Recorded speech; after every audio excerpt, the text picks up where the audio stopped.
Hi guys! Welcome to my YouTube channel. Hello mga kumare! Gagawa tayo ng ricotta courgette pie. So, itong kailangan natin. Kailangan natin ng zucchini or courgette, parmigiano o parmesan cheese, eggs, pastry, pesto. Ito na yung parmesan. Shinave ko na siya. Kailangan natin ng ricotta cheese. At saka, kailangan natin ng olive oil. Okay.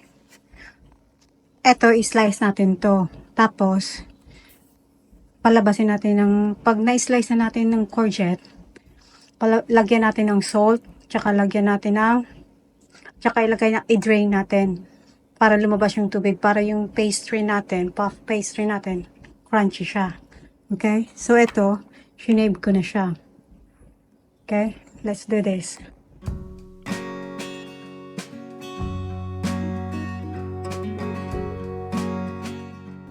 So, eto na nga mga kumare. Na-slice ko na siya. Na-drain ko na, nilagyan ko na siya ng salt, tsaka na-drain ko na. Tsaka, kailangan nyo ng punasan. Punasan para walang tubig siya sa pastry. Okay? Let's do this. So, kumare, nilagay ko na yung, eto na yung ricotta cheese. Eto yung pesto. Madali lang paggawa ng pesto.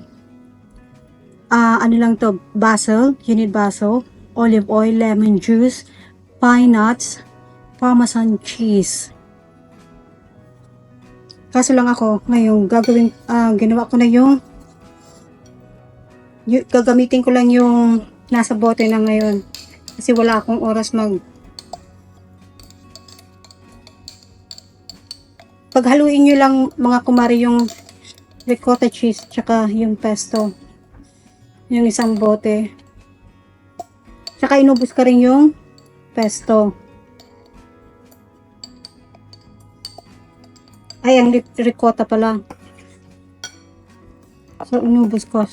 Ganito na siya. I-mix nyo lang siya ng mabuti.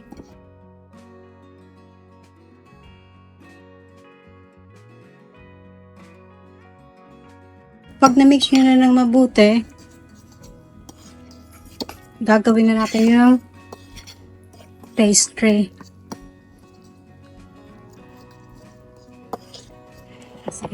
Ito yung pastry. Yung sa itlog nyo, yung egg nyo, kakailangan nyo lang yung red. Kailangan nyo lang yung red. Ito, lagyan nyo lang to ng ito. Sa gilid lang mga kumare ha.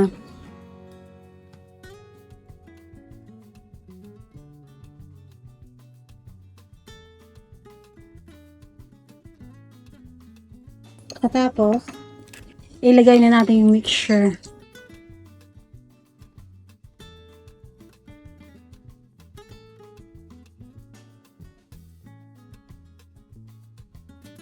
Tapos, spread lang natin siya.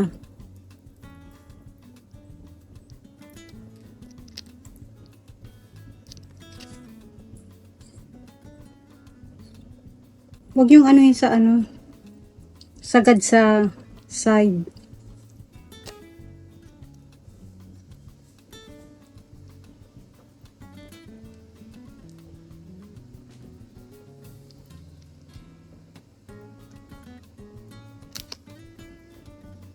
Gusto ko yung pesto. Masarap talaga siya.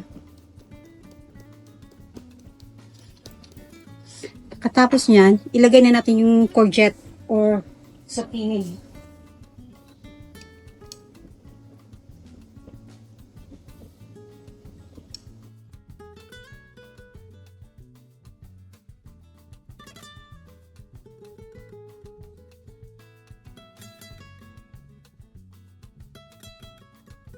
Ayan na kumare.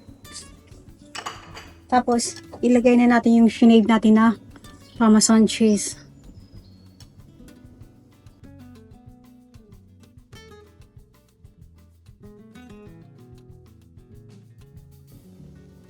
Tapos, laging lang konting olive oil lang ha. Yan. Tapos, Tapos, lagay nyo na sa oven. Eto na. Lagay nyo na siya sa oven ng 180 degrees for 1 hour. Okay? Ngayon, gagawin ko yung tomato tart. Tomato tart. Hello mga kumare, gagawa naman ako ng tomato tart. Kanina ginawa ko yung zucchini o courgette. Ngayon gagawin ko naman yung tomato. Kailangan natin ng balsamic, olive oil, piccolini, tomatoes, puff pastry, parmesan, but eto, grenade ko siya. Kailangan natin isang itlog, paprika, Italian seasoning. Ano natin ito muna, yung pastry. Mag-cut tayo ng circle. Okay? So, eto na mga kumare. Kinat ko na yung puff pastry pabilog. Circle siya. Okay? Gagawin na natin siya. Una, lagyan nyo muna ng konting olive oil. Konti lang. Tsaka konting balsamic. Tsaka lagyan nyo ng Italian seasoning.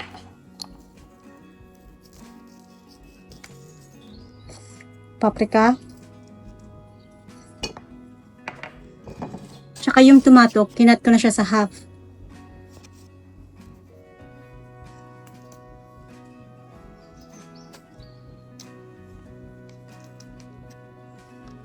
Tsaka lagyan natin ng parmesan cheese.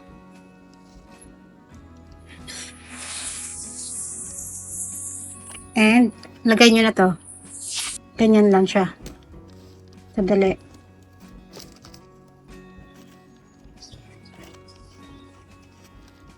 Yan na siya. So, lagyan ulit natin.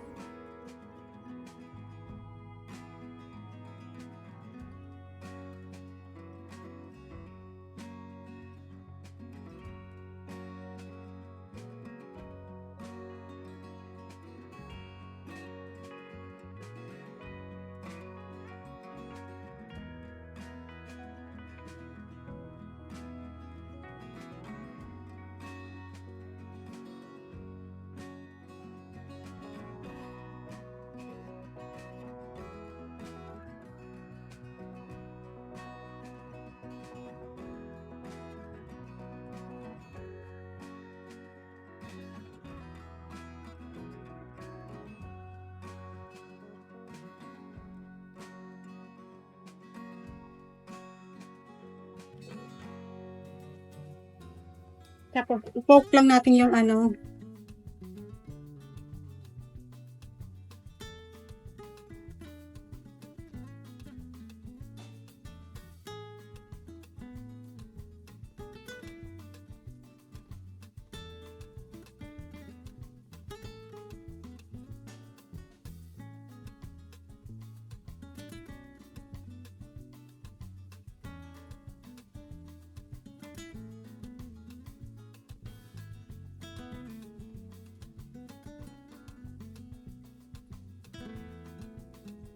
Tapos, brushan natin siya ng red ng egg.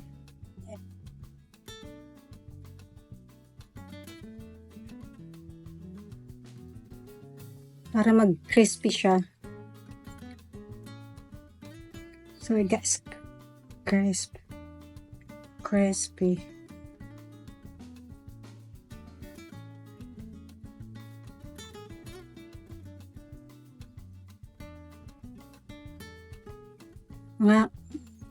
Mga kumared, ang ano to ha, red to ng ano ng yung egg yolk.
Naku, Diyos ko, umiikot.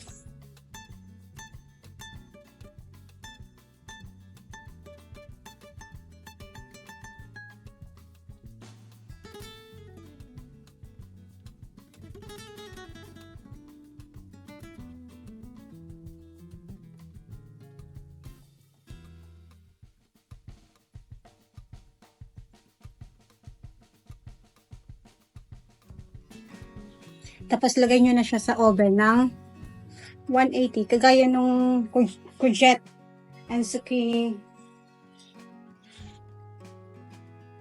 Courgette zucchini pie.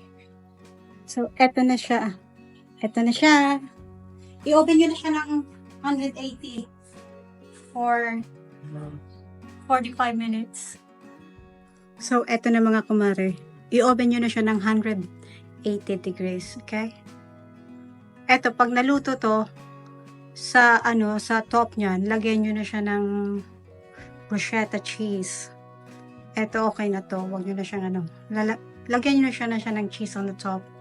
That's it. Thank you for watching. Don't forget to like and subscribe. See you. Till next time. Bye.